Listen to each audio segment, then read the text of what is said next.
Good afternoon, everyone. It is 3 o'clock, so we'll go ahead and begin our 3 o'clock afternoon session for advancements in the Bakken. And I am Michael Zisch. I'm the staff officer for the Department of Mineral Resources. And my job here this afternoon is actually to introduce and to hand off this session, which is basically the EERC portion of the show, to Charles Gorecki.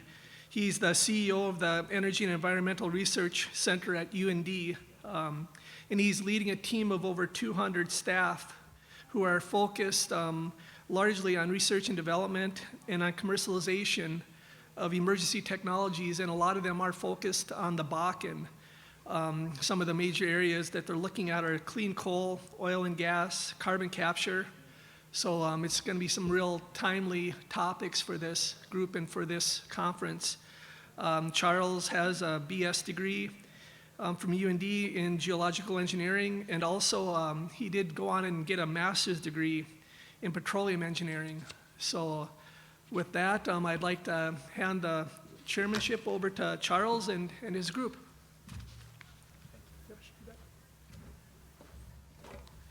All right, thank you. I'm going to talk about optimizing Bakken production today. And while we have 4 great presentations, mine will be a high-level one, and then we'll dive into some of the details going forward. But I think we've had a lot of the stage set throughout this conference, but I'm going to do a little bit of the stage setting as well to kind of kick this off. We've heard a lot about this over the last couple of days here at this conference, that the Bakken is facing a lot of headwinds. Oil and gas industry in general is facing a lot of headwinds. We've heard, if you saw the presentations today, we obviously heard about the Dakota access pipeline and the fight over that. Fortunately, it's going to continue while the Corps continues their work on the EIS. But that is certainly causing some challenges. In addition, we're seeing challenges policy-wise, we're seeing challenges in lack of investment, and we've heard a lot about ESG. And our friend Lynn Helms here quoted in World Oil, seeing Bakken production stalled until 2022. This was, of course, a couple months ago, so we're actually seeing a little bit of pickup in price and a little bit of pickup in production, but still looking pretty depressed, and for a couple of reasons, right? We have the ESG challenges, we have the lack of investment, again, largely related to ESG and policy stuff. When we think about the Bakken, we all know that it is an incredible resource, one of the largest oil plays that has ever been discovered, with someplace in the order of 300 to 900 billion. You can argue about it. It's hundreds of billions of barrels of oil in place. Today we produce over 3, approaching 4, I believe, billion barrels of oil from the Bakken, and business as usual should get us someplace in excess of 15 billion barrels of oil. But that's leaving a majority of that oil in place. So when we think about the challenges that it's facing, we think about how much oil is there, we think about our ingenuity and the North Dakota can-do attitude, things like the governor has said this morning, and perhaps things like EOR could be our answer, could be the solution to this challenge, could be the way in which we address some of these challenges with respect to ESG and investment. These are a couple of headlines from some recent articles: CO2 enhanced oil recovery for decarbonization. And it is not too far of a stretch to imagine a barrel of oil that is actually a carbon neutral barrel or a carbon negative barrel, where we store more carbon dioxide than the oil itself produces when it's combusted or utilized. And this is something that Big Oil, again, this other headline, Big Oil aims to win back investors with green oil. Our friends at Denbury Resources have been using carbon dioxide for producing additional barrels of oil for quite some time, and a larger and larger portion of that is coming from anthropogenic sources. If you got to hear Kevin Black's talk the other day as well, Credence is actually working on a biosurfactant to produce, again, incremental oils using a green solution, in this case a plant-based derivative for a surfactant to produce more hydrocarbons out of the ground. So all of these are leading us to I believe very strongly that EOR is going to be that next answer. How else, though, can we produce those incremental barrels of oil with a lower carbon intensity? And we're still working on this. You're going to hear from my colleague Jim Sorensen in a little bit about the Liberty pilot that we've conducted, worked on with Liberty. But some of our preliminary estimates, again, we know that there are hundreds of billions of barrels of oil in place. We also know through work in conventional enhanced oil recovery that it takes, in general, 1 ton of carbon dioxide gets you about 2 barrels of oil. That's conventional technology. It may be different in the Bakken. We probably expect it to be different. But if we just use that as a guideline, we could potentially produce maybe 7 billion barrels of incremental oil using 2 to maybe 4 billion tons of carbon dioxide. And as the governor said this morning, looking at having carbon neutrality, one of those ways that we could do that is actually utilizing more carbon dioxide per barrel of oil. And that only happens if there's an incentive, a financial incentive to do that. So at the EERC, we've been working on CO2 solutions for a couple of decades now. We've been working on the Bakken and using CO2 and rich gas for about a decade. They're closing in on a decade anyway. And we've seen a lot of promise in simulation, desktop studies, laboratory, and we've taken those things out to the field with a couple of pilot tests and seen some great promise. And again, I'm not going to steal Jim's thunder when he talks about the Liberty pilot, but we see a great potential for enhanced oil recovery in the Bakken using these produced gas or CO2. Kind of switching gears a little bit back to the CO2 piece, there are current economic incentives for using carbon dioxide for EOR. There's a 45Q tax credit that is currently available, so if you utilize anthropogenic CO2 for CO2 enhanced oil recovery, you can receive a $35 per ton tax credit. At least that's what it will be in 2026. You can capture that tax credit for up to 12 years, and so that can make a big difference in decreasing the cost of CO2 capture and EOR project. In addition, some other incentives are West Coast low carbon fuels markets. While I don't know of a single EOR project that is currently accepted into an LCFS program, I don't think it's too distant in our too distant future to imagine where a barrel of oil that has a lower carbon intensity actually receives a premium. So there could be further economic incentives in these low carbon fuels programs in the future. In addition, when we look at North Dakota, there are a number of things that can help us incentivize enhanced oil recovery. Things like coal conversion tax reduction if you've got CO2 capture going on, no sales tax on carbon capture related infrastructure, no sales tax on CO2 sold for enhanced oil recovery, no sales tax on the construction of a pipeline, and a tax exemption, property tax exemption for 10 years on equipment and things and pipelines. In addition, no sales tax on CO2 EOR infrastructure at the oil field, and 0% extraction tax for up to 20 years for tertiary incremental recovery. And that's in a conventional field. At this point, I don't believe that applies to the Bakken, but it isn't too hard to imagine that that could apply there as well. And so in the Bakken Production Optimization Program, a program that the EERC has been working on for nearly a decade, we have engaged a number of our biggest producers in the state to help us understand what are the challenges and how can we overcome those. You see a number of them listed here. And since 2012, what we've been working on in particular is advanced reservoir characterization, so better understanding of the rock, the geology, and how we can extract another barrel of oil from the Bakken and Three Forks Reservoir. Recently as well, in the last few years, the focus has really shifted to enhanced oil recovery.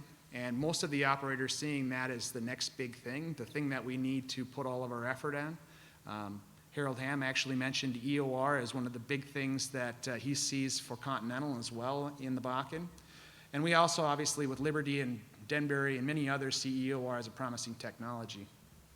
And also optimization of well site surface operations, and we'll hear John Hamling talk at the end of the session about produced water homogenization and recycling as well.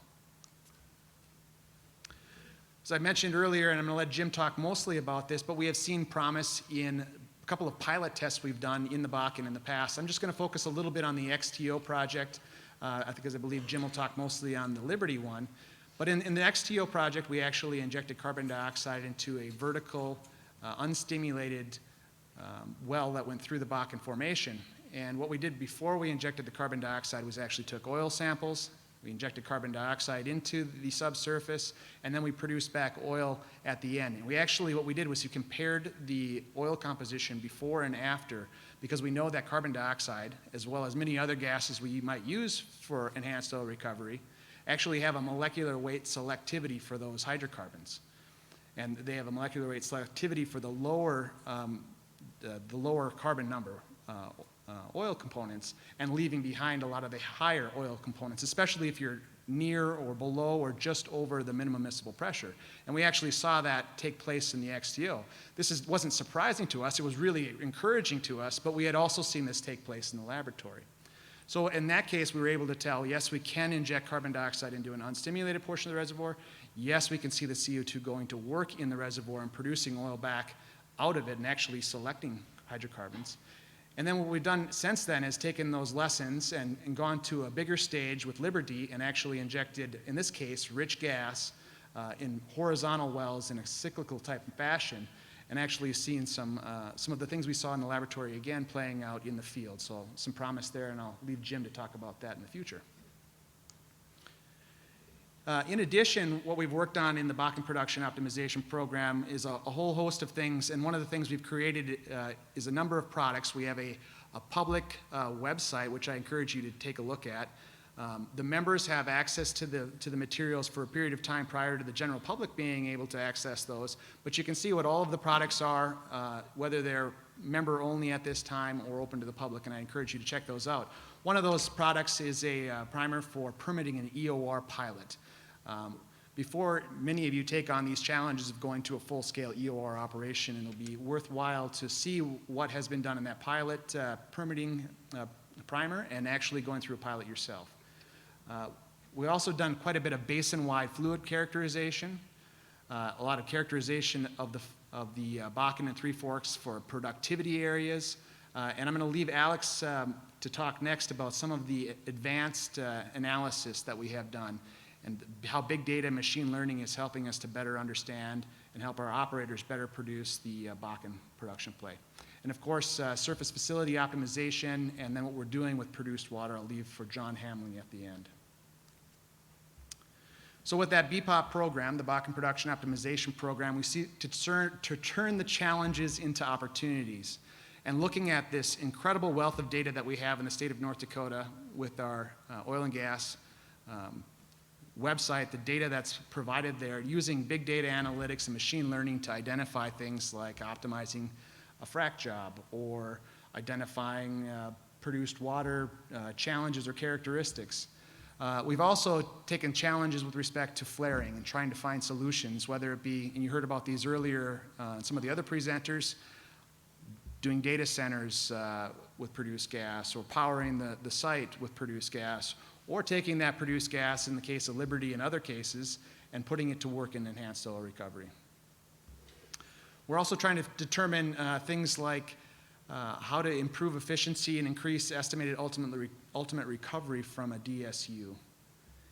And soon to come, it's a work in progress. We had one of the largest experiments that you can possibly imagine with respect to shut-ins. When we had the price collapse in March last year, we had many of our operators shut in a lot of wells, and there's an incredible amount of data there. And there could be some silver linings to those long shut-in periods, particularly for older wells that were shut in during the price collapse and then have been put back online. So more to come there, but looking at some of these, this wealth of data, this giant experiment that nobody had planned. So the road ahead, we want to continue to engage our Bakken producers, increase engagement with other Bakken producers that are currently in the BPOP program to address these challenges that we're currently facing. And those challenges go way beyond just the price environment. Certainly flaring targets, we're doing pretty well at the moment, but these flaring challenges will likely come back again. Trying to better understand and handle produced water. Is there a beneficial use, or can we recycle that produced water? We already have seen some challenges with respect to pressure buildup locally, where we have a lot of produced water reinjection, and the price increase for drilling a new well through one of those pressured areas is certainly of concern. So can we reduce the amount of produced water reinjection and perhaps recycle it? Fugitive emissions and reducing those, and of course the challenge of takeaway capacity. I was really encouraged by the talk by Kelsey Warren earlier today about seeing the DAPL pipeline continuing, and the fact that its takeaway capacity is likely to increase beyond what we currently produce. So, but that still remains a concern for investors in the Bakken play. So some of the big questions that we are still working to address is how can we improve the value of high break-even oil price acreage, so places where a break-even may be above the current oil price. How do we help the operators reduce their costs so that they can break even or make money? Is be much better than just breaking even on some of those high price acreage areas. How do we apply the lessons learned from our pilots? We've done a couple of pilots. Many of the operators and your companies have done a number of pilots. How can we use that information and design a pilot project that really can say that, yes, we have this target in the Bakken that we can put to work these millions of tons of CO2 per year, producing incremental barrels of oil that we would otherwise not be able to produce. So what's that ideal size DSU? What's the ideal scenario for injection and production? And how do we get those horizontal wells, those long laterals, to work together in production and injection? Are there tools and tricks that we can utilize with respect to completions to help us do that better? And then what is the best development strategy over the next decade for the Bakken play? So some of the things that we're working on, and I think one of the giant opportunities is linking up our industries. And I talked about it earlier, Governor with his goal to see us carbon neutral by 2030. One of the key things in my mind to make that goal achievable is linking up our industries. Producing power, coal-fired power, capturing that carbon dioxide and putting it to work in the Bakken is a prime example of how we could meet that challenge. Currently, we produce someplace in the order of 30 million tons of carbon dioxide per year from those point sources. And if we were able to utilize all of that today, we could put it to work in the Bakken, and that would potentially, if we were getting 2 barrels of oil per ton of carbon dioxide, produce about 165,000 barrels of incremental oil per day if we could put that to work. That doesn't hardly even scratch the surface of those several billion barrels of oil potential, incremental oil production potential. So we really are CO2 starved if you think about it. And shutting those coal plants down prematurely, not having that CO2 source to capture and put to work in the Bakken would really be a disservice to the people of North Dakota and the oil industry here. So with that, I will be happy to take a few questions. We have a few minutes before you get to hear some of the real technical details from my colleagues.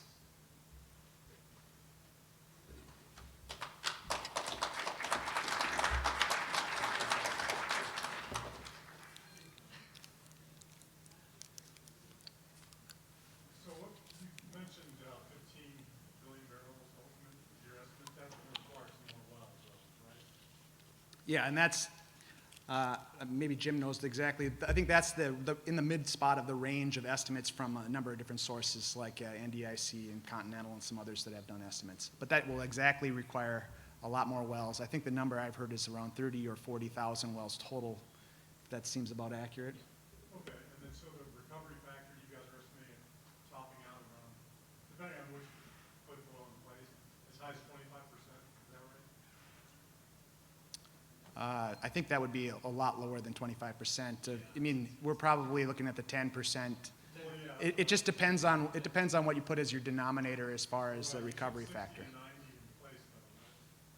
In place oil, the estimates are anywhere from 100 billion to maybe 900 billion barrels of oil in place. I mean, it's an enormous. We've produced about 3, and maybe business as usual, technically recoverable. With today's technology, we know the bright minds out here are going to figure out the next thing. Maybe 15 is the midpoint. So a tiny fraction. And a lot of that has to do with the prime acreage. Maybe you get better recovery there. Some of the fringe acreage, not quite as high of a recovery factor, just because of less wells and whatnot as well, economics. All right, any other questions? If not, I'm going to welcome the next speaker. Dr. Alex Chakhmakhchev is going to talk about data analytics. I don't have your bio up here, Alex, but Alex is a researcher at the Energy Environmental Research Center and doing a lot of great things with respect to analytical solutions, machine learning, and big data. So, Alex, take it away.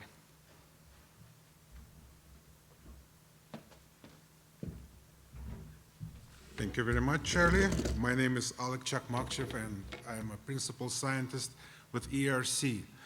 I really appreciate this great opportunity to come to Bismarck and meet people, shake hands, have these open, friendly discussions, and present the work we generated.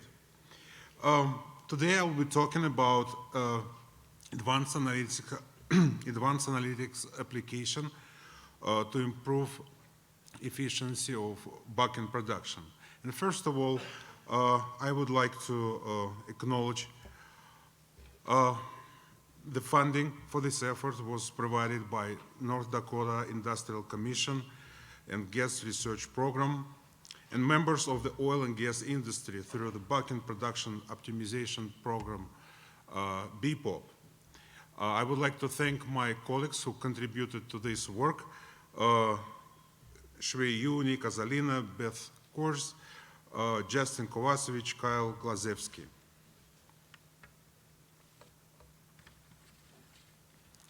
Charlie just mentioned and provided you a few details about BPOP initiative. I would say that our mission is to look at the innovative development strategies that will take the Bakken to the next decade of sustainable growth and help to achieve governor goal of 2 million barrels of oil of North Dakota oil production.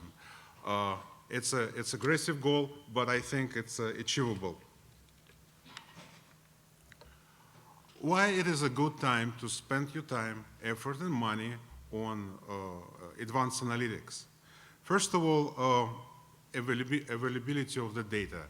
We all know that a wonderful, great data set is available through NDIC.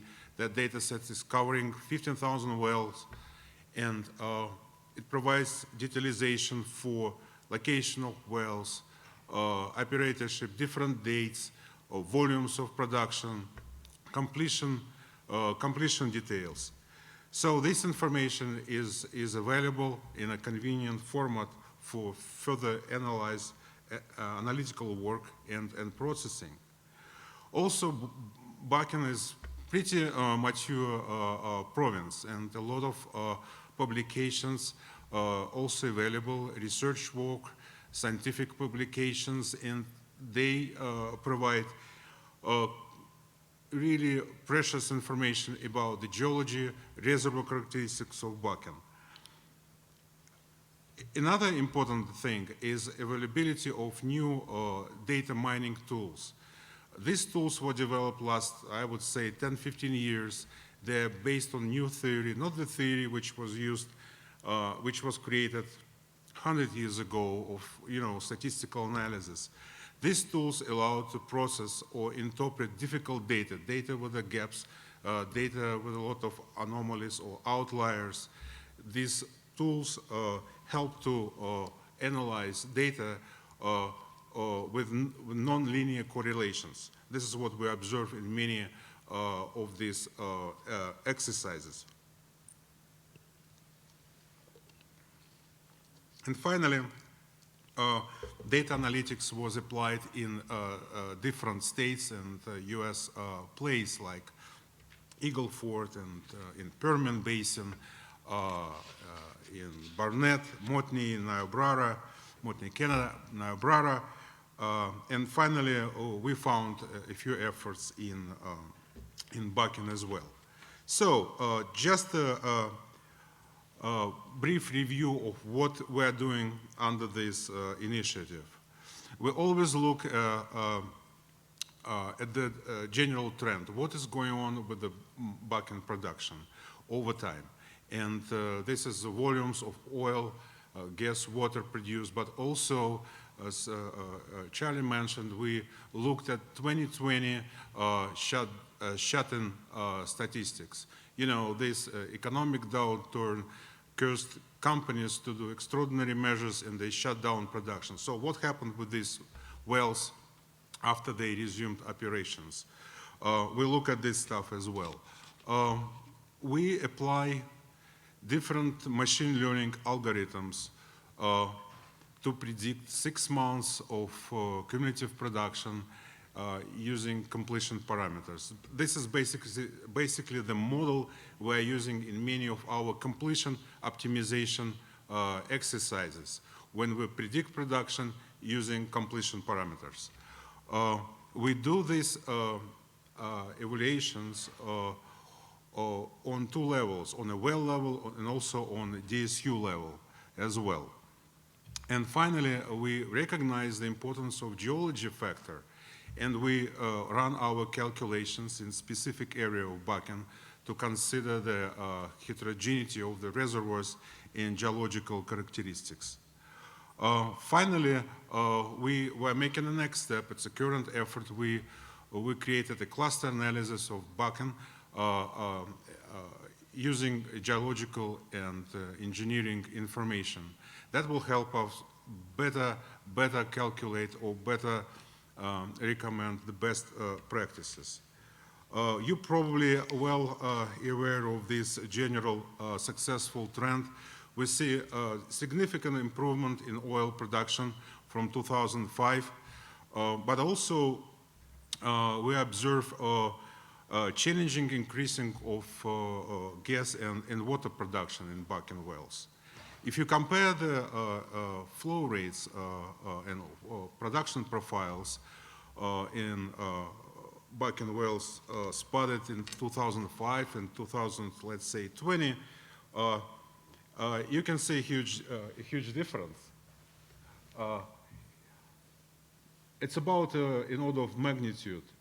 So the average well in 2005 produced about 100 barrels a day. Now it's about 1,000. So this is a huge difference. And at the same time, these newer wells, they have higher decline rates. So we observe a lot of positive things, but also some areas needs our attention.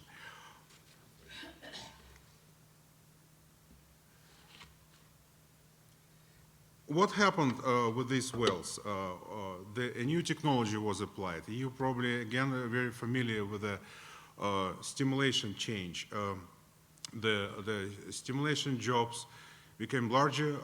Operators injected more proppant and fluid, did more stages, and we see this significant growth in production. But what is interesting, I would say last 3-4 years, operators became a little bit more careful about how much proppant and liquid they inject. And we see the trend of optimization. So what we did, again, we applied different statistical models. Some of these models, they have exotic names, gradient boosting or random forest, and we just decided to compare. Many of these models, they available via open sources, Python or R, and again, we predicted our cum 6 months production using completion parameters. What we found out that out of 6 models we played with, 2 performed better. We also found overfitting problem. For statistician, that means that our model is working well once we use the training data, but when we apply the same model to the test data, the strength of the model is going down. Talking language of geologist or petroleum engineer, I would say we create a great model using certain, in some area of our basin, but once we move to different area of the basin, our model is losing its strengths.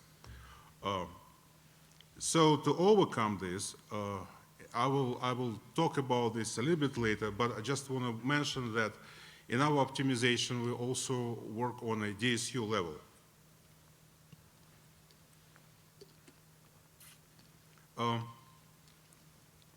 We started our work with 1280 acre DSUs, and we did these calculations on a whole basin level.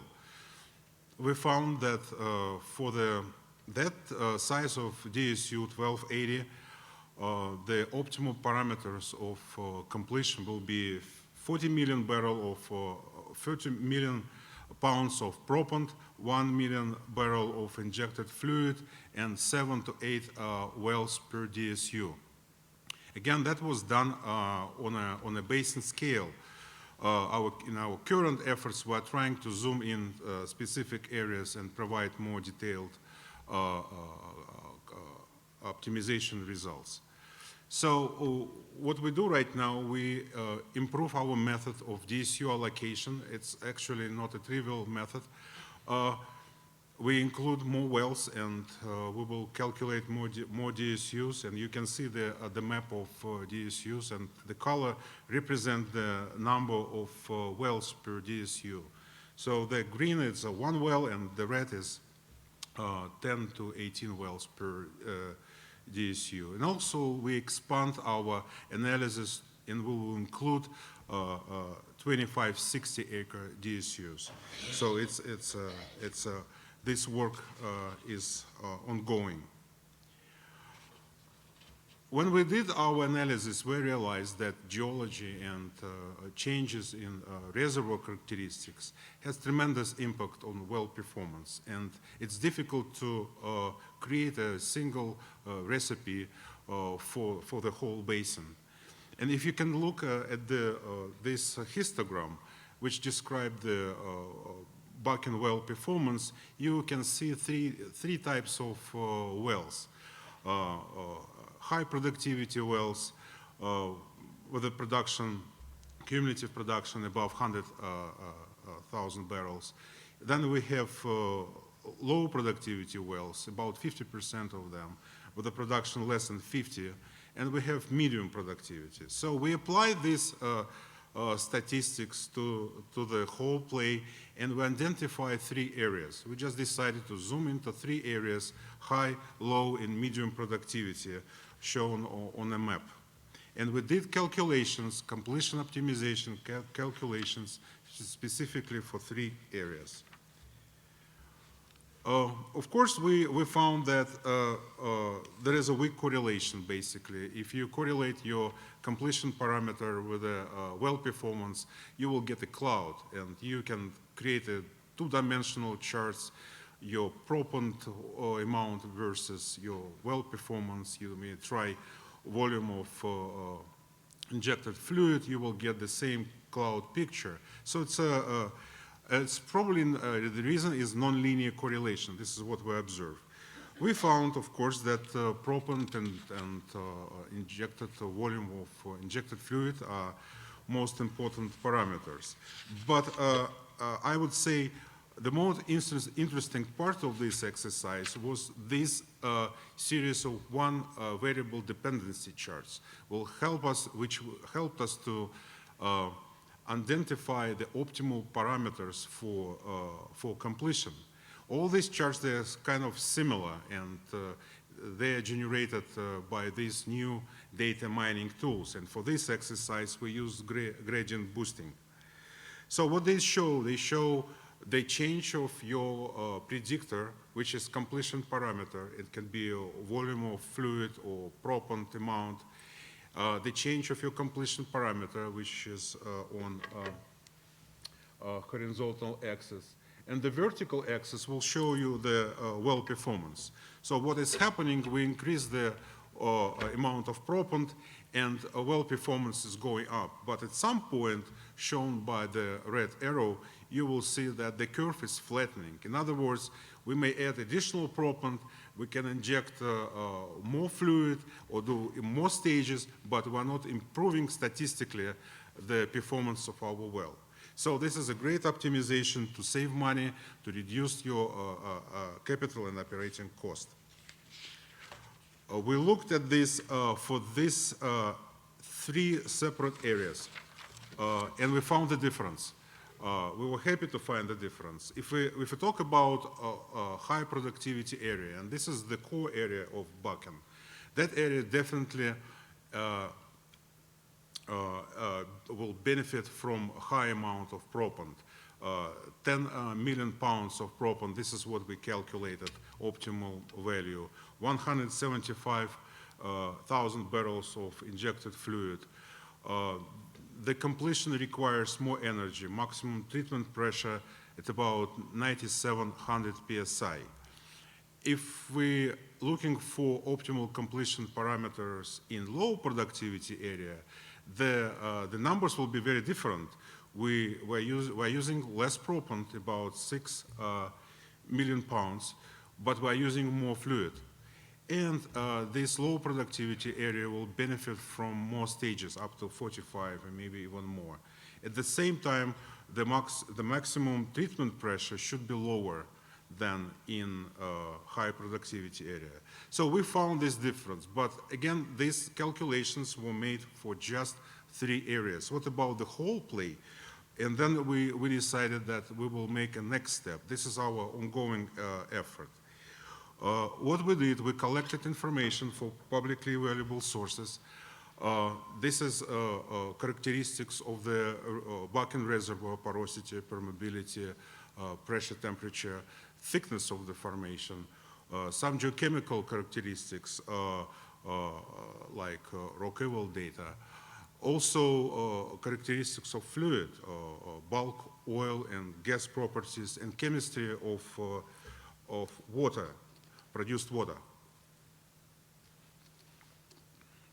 All these data were populated in our wells, and we applied cluster analysis with a goal to create, to divide the whole play into several sub-areas. And we assume that in each sub-area we will have very similar geological characteristics. So if we run our analytics for each individual area, we will reduce the impact of geology factor. This is a prototype which will be really soon will be available to BPOP members. This is a tool, cluster analysis, when the user, geoscientist or petroleum engineer, can select the number of clusters or areas. Then he can select the information he would like to use to divide Bakken into several areas, and also the statistical method. And then he ran these calculations, and the output is a map. The output of this analysis is a map which shows different clusters. Our preliminary results show that there is a geological and geochemical explanation or interpretation behind all these results. We calculated 4 clusters, and we found that yes, the engine divided the whole area, and we compared these clusters, and we found that they're all very different in terms of, let's say, depth of the reservoir, maturity level of the source rocks, API gravity of oil. All these things correlated well in this classification, and that tool will allow to analyze each of these clusters using different graphs and charts. So our next step will be running these analytical calculations by cluster to better refine the completion optimization results. So in the end, in the conclusion, I just review what we did. We continue to watch the general trends, because they not only tell us about the history, but also help us to understand the future of the play. And the concern now is elevated volumes of produced water and gas. We are closely watching the completion trends in Bakken, because we strongly believe that the completion technology is driving the production growth, and we are creating a tool and helping operators to optimize their operation. In other words, we would like them to maximize their production for less cost. And we do these calculations on a level, on a well and DSU level as well. And finally, by taking account geologic heterogeneity of the reservoir and we created cluster analysis tool. And this is all I wanted to present today. Really appreciate your possible questions and your participation. Thank you.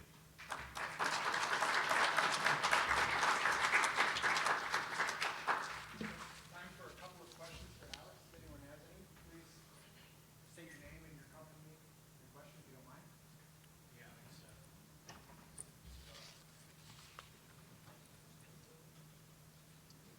One, two.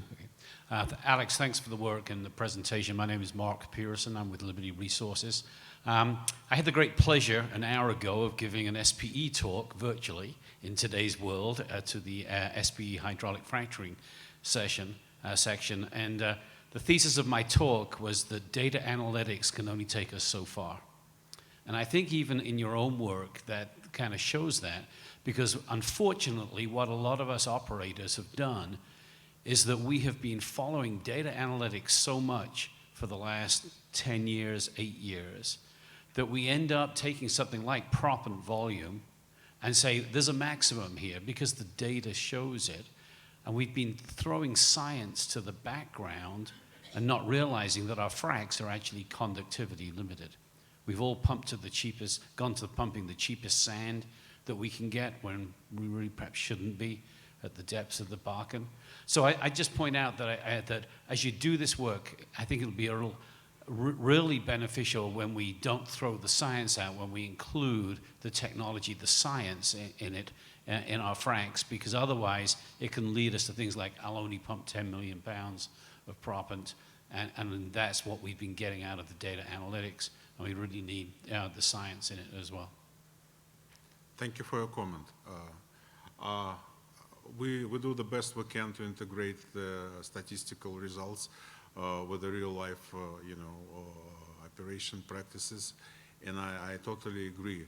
But the benefit of statistics doesn't make any assumptions, and we don't we don't model the physical processes. We just, what we do, we observe what you operators are doing, and based on your practices, we generate these results. Any other questions for Alex? All right, thanks, Alex. Thank you so much.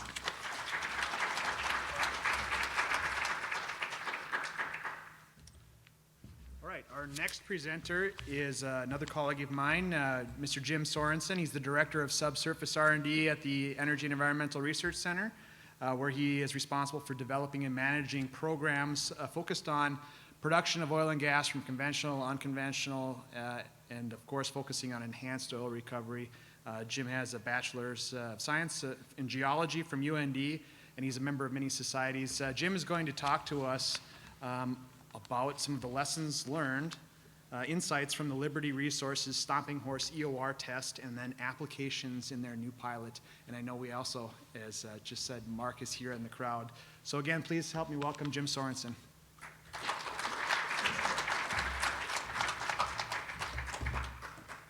All right, thank you, Charlie. Yeah, so I want to start by thanking Mark Pearson and Gordon Pospisil of Liberty Resources. They have just been fantastic supporters. They reached out to us early on and brought us on board, and it's just been a fantastic experience to work with those guys on this very exciting pilot that I'll be talking about, and also talking a little bit about a little preview of another pilot that they've got in the works. So I want to start with thanking the members of the BPOP program. Without the participation of these folks, these are all very actively engaged, participating companies, fantastic folks, really working closely with folks at the ERC, the team that I feel very proud to be a part of, and in particular, on this particular talk, talking about the work we've done with Liberty Resources. Not going to dwell on this. Charlie touched on this perfectly. Bottom line is there's a lot of oil in place, hundreds of billions of barrels, depending on who you're talking to. But if we do business as usual, we're only going to get 15 billion barrels out. We'd be leaving behind hundreds of billions of barrels. So EOR is something that we really need to focus on when we look at these unconventional resources. So to that end, as Charlie mentioned, there have been a number of EOR pilot tests in the Bakken. EERC has been involved in a couple of them. Some of the challenges that have been identified are conformance, getting your working fluid that you inject to stay within the reservoir where you want it to be in contact with the oil that's stranded in the matrix and mobilize it. That conformance has been a challenge. And what I mean by that is there have been pilots where they inject the working fluid and it shows up very quickly at wells that are maybe a mile away. So conformance has been an issue, and building pressure has been an issue, because when you don't have conformance, you're going to lose that pressure. So it's hard to build pressure in the reservoir to work towards your minimum miscibility pressure. So to that end, Liberty Resources, they saw what we did with XTO in that very small vertical well test that we did, and they approached us with this concept of going in and doing a multi-well cyclic huff and puff test, and that was going to be at what they call their Stomping Horse complex in Williams County, just north of Tioga. They've got multiple DSUs. They've got a gas plant, a gas processing plant up there, and they've got the infrastructure to move the gas and the fluids around. So they're looking at Stomping Horse as their location and focusing on a specific DSU. This pilot, what Liberty was trying to achieve with this pilot was to identify ways to manage conformance. And this sort of cyclic multi-well huff and puff was the concept that was being tested to manage that conformance. And then also see if we can use that multi-well cyclic huff and puff as a means of managing conformance. And there are also some other factors that went into play for the choosing of this particular drill spacing unit to try to manage conformance. The EERC's role in it, through BPOP, we've got funding from the North Dakota Industrial Commission through the Oil and Gas Research Program. We also had an opportunity to get funding from the U.S. Department of Energy, National Energy Technology Laboratory, and we were able to use the funding from those two sources to pay for EERC's role in this whole project, which was performing laboratory modeling and reservoir surveillance and reservoir monitoring activities to help Liberty design the pilot, understanding the interactions between they're going to be using rich gas as their working fluid. They wanted to understand, well, how is that rich gas going to interact with the rocks? How is it going to interact with the Bakken oil? And then also, what kind of modeling can we do to help understand how we're going to design this pilot? And then ultimately, how can we use the modeling? How can we use those results to look at the reservoir surveillance data that we get and try to interpret, exactly how effective this was. So going into it, and these are the pilot goals and design summary that was provided to the NDIC as they went through the permitting process. The pilot goals were to execute a pilot without causing harm to either people or the environment. A big part of that, again, was keeping the working fluid, the injected gas, within the DSU.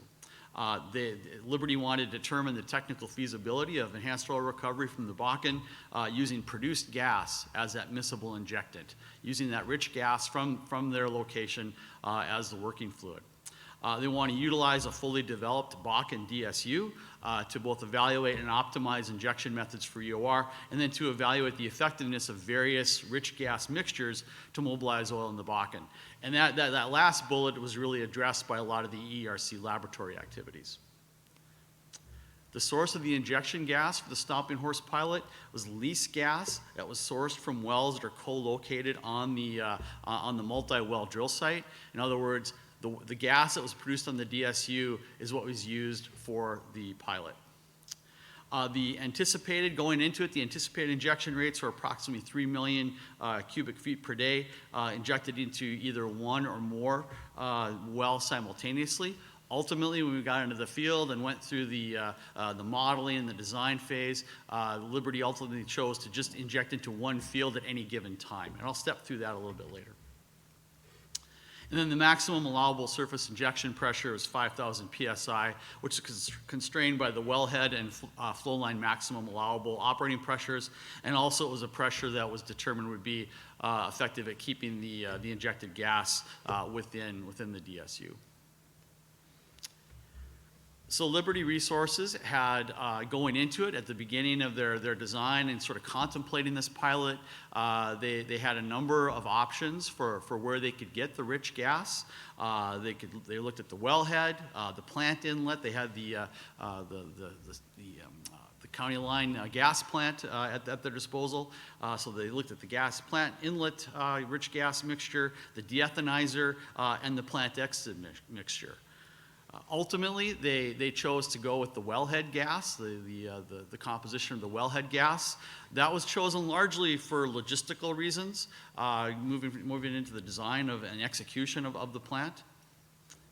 But those different gas compositions were something that we focused on in the laboratory, and we used a rising capillary vanishing interfacial tension technique to measure MMP of various gases and gas mixtures using oil from the Liberty sites, Bakken and Three Forks oil from the sites. This is a summary of some of the key results from that work that was done at the ERC. And what you see here is when we look at just straight methane, MMP for straight methane, MMP for just pure ethane, and MMP for pure propane, it's clear that the richer the gas, the lower the MMP. When you have a produced gas mixture, you end up with an MMP of around 2,500 PSI. And one of the really kind of cool things about this is you know, we've been also looking at EOR in the Bakken using CO2. So we had done some CO2 MMP tests using this technique as well for another project. And what we found was that the wellhead produced gas mixture that Liberty was using had an MMP that was very similar to CO2. And what's really exciting about that is it tells us the things that we learn in this Liberty pilot in terms of behavior of the working fluid in the reservoir can be very directly transferable to someone who might be considering doing a CO2 enhanced oil recovery project, and vice versa. So moving on into the field, probably why everybody's really here to hear this talk. So at the again at the Stomping Horse complex, there's multiple drill spacing units.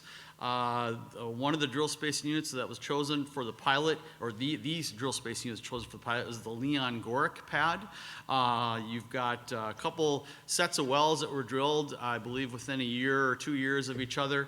The set on the eastern half of the pad are called the Gorecki wells, out of the Gorecki pad, and then you've got the Leon wells on the west portion of the DSU. 5 wells within this DSU were permitted for cyclic huff and puff. Jet pumps were used for the artificial lift. The use of those jet pumps allowed Liberty to very quickly and relatively easily switch from any given well from an injector to a producer and vice versa. These wells are also completed using plug and perf with cemented liners as a means to help improve conformance. So what you see on this map here, these are north-south running laterals. This is just one configuration. In this particular example, you've got the Gorecki 4 middle Bakken horizontal well, the 4 MBH well. That's your injector in this particular scenario. And then immediately on the left and the right of that well, east and the west of that well, you've actually got a Three Forks well. And those wells had bottom hole pressure gauges set in them during the injection. And then you step out further, one more well on each side, and you're back into Bakken wells. So they put bottom hole pressure gauges into those wells as well. And so, of course, like I mentioned, there were 5 wells that were permitted, and so they would inject into a well for a period of time, be monitoring on the offset wells, and then shut it in, move it over to another one, do the same thing, move the pressure gauges over, and that's how they sort of marched around the DSU. And the real goal there was to be injecting the gas in such a way that by moving it around, you're helping to try to maintain the pressure, build the pressure, and keep it within the DSU. We had done some modeling. In fact, Charlie was involved in some of the modeling that we had done early in the Bakken program that suggested this multi-well cyclic huff and puff would be a good way to manage conformance. And also in terms of reservoir surveillance, there was daily GC testing was done on those offset wells. And then the operator to the north, the neighboring operator to the north, was also involved in the reservoir surveillance and was providing updates to Liberty in terms of if they were seeing any changes in the gas composition of their wells. There was also a tracer study that was done as part of this effort. I don't really have time to get into that, but a report that we've got through BPOP, which will be publicly available in about 8 or 9 months, does have some of the results of the tracer study. And one thing I can say about the tracer study is that it actually showed that the injected gas stayed within the intended DSU. So that was a really great lesson learned there. So kind of stepping through the tests themselves, in the summer of 2018, Liberty brought to the site 2 rental gas lift compressors. They brought these to the site because they had ordered a larger compressor to be refurbished. In the time that it took to refurbish that compressor, Liberty wanted to learn a little bit about, well, what's the injectivity of this particular reservoir going to look like? So we realized that could be achieved just by getting some gas lift compressors with about a 1,400 PSI wellhead maximum pressure and with a maximum rate achieved of 1.14 million scuff per day. They used two units combined. And so they ran a series of injectivity tests in a couple of wells. In the fall of 2018, the refurbished compressor showed up. That was a much larger compressor with a maximum design rate of 4,200 PSI and a maximum design injection rate of about 3 million scuff per day. So this is a sort of a profile of the injection that occurred. As I mentioned, if you look at the activities that were done in the summer of 2018, those are those initial small-scale tests in the Leon wells. Those are the wells that are to the western half of the drill spacing unit. And then when the larger compressor came online and they had learned something about the injectivity, that allowed Liberty to sort of modify their design for the larger pilot test. And they moved over to the Gorecki wells to do their larger scale injection. And the purpose of those was to, again, investigate the pressure buildup and conformance within the reservoir. Now, by the end of May 2019, a total of approximately 157 million scuff of gas were injected in the 5 wells during 7 different injection periods. One thing that I would call your attention to here is if you look at, you see there was an injection into the 4 MBH, and then again, and then there was a flat line, and then they started injecting again. This was actually in the late January, February of 2019, and for those who may recall, that was about a 6-week period of some really extreme, harsh North Dakota weather, the classic stuff that the movies show. I think we had a couple of weeks in that part of North Dakota where the high temperature did not get above 0. There were overnight lows that were getting into the -30 range, and there were a couple of blizzards that hit at the same time. So what happened as a result of those weather-related incidents, a lot of their wells ended up having to be shut in. And as I mentioned, the only gas that could be used for the pilot was gas from the DSU. And what that meant is not enough gas is available, and these compressors, they've got to have a certain amount of gas to even just minimally run, and there wasn't enough gas to do that, so they decided to shut that in, especially when you've got that kind of cold weather situation. So the decision was made to halt the injection for a period of time. But that's going to come into play later as one of the key lessons here. So I'm not going to go through the data of all this. One thing I want to mention, Gordon Pospisil gave a presentation at the SPE Annual Technology Conference and Exhibition back in the fall of 2020. He gave a fantastic presentation, a little deeper dive into the details, and the paper that he and his colleagues at Liberty and a couple of us at EERC helped to write, that's available as SPE number 201471. I encourage anyone that wants to get into a deeper dive on this stuff to take a look at that.